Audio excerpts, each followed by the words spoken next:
সাম্প্রতিক ভূমিকম্পের কারণে বাংলাদেশে মানুষের মধ্যে উদ্বেগ দেখা দিয়েছে।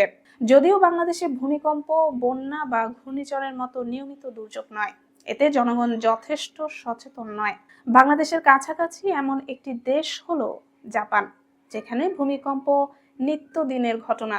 জাপান প্রশান্ত মহাসাগরের রিং অফ ফায়ার এর উপর অবস্থিত, যেখানে ইউরেশিয়ান, ফিলিপাইন ও প্যাসিফিক টেকটনিক প্লেট মিলিত হয়েছে।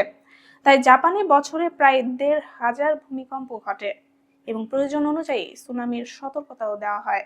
বিশেষজ্ঞরা মনে করেন বাংলাদেশ জাপানের কাছ থেকে অনেক কিছুই শিখতে পারে, বিশেষ করে সচেতনতা ও প্রস্তুতির ক্ষেত্রে।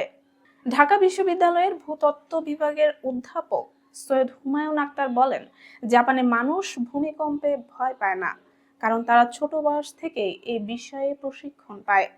স্কুলে নিয়মিত মহড়া হয়, শিশুরা ডেস্কের নিচে আশ্রয় নেওয়ার অনুশীলন করে এবং ভূমিকম্পের পর নিরাপদ স্থানের ধারণা রাখে। সাধারণত ১৫ দিন অন্তর মহড়া হয়। স্থপতি ও নগর পরিকল্পনাবিদ ইকবাল হাবিব জানান, জাপানের নিকটতম আশ্রয় কেন্দ্রের অবস্থান সম্পর্কেও সবাই জানে। বাংলাদেশেও ঢাকার মতো বড় শহরে নিরাপদ স্থান নিশ্চিত করা এবং মানুষের কাছে তা অবহিত করা জরুরি। জাপানের উঁচু ভবনগুলো ভূমিকম্প সহনশীলভাবে নকশা করা হয়। ভবনগুলো কম্পনের সময় দুলতে থাকে, ধসে পড়ে না। টোকিও বিশ্ববিদ্যালয়ের স্ট্রাকচারাল ইঞ্জিনিয়ার জুন সাতো বলেন, ভবনের স্থিতিস্থাপকতা মূলত মাটির নিচে নেচে ওঠার ক্ষমতার কারণে।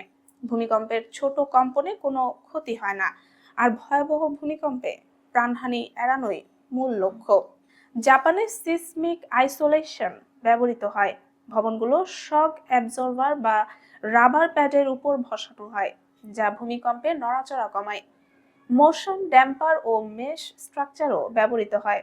এই প্রযুক্তি ও প্রকৌশলের মাধ্যমে জাপানিরা নিয়মিত ভূমিকম্পের সঙ্গেই বসবাস করে।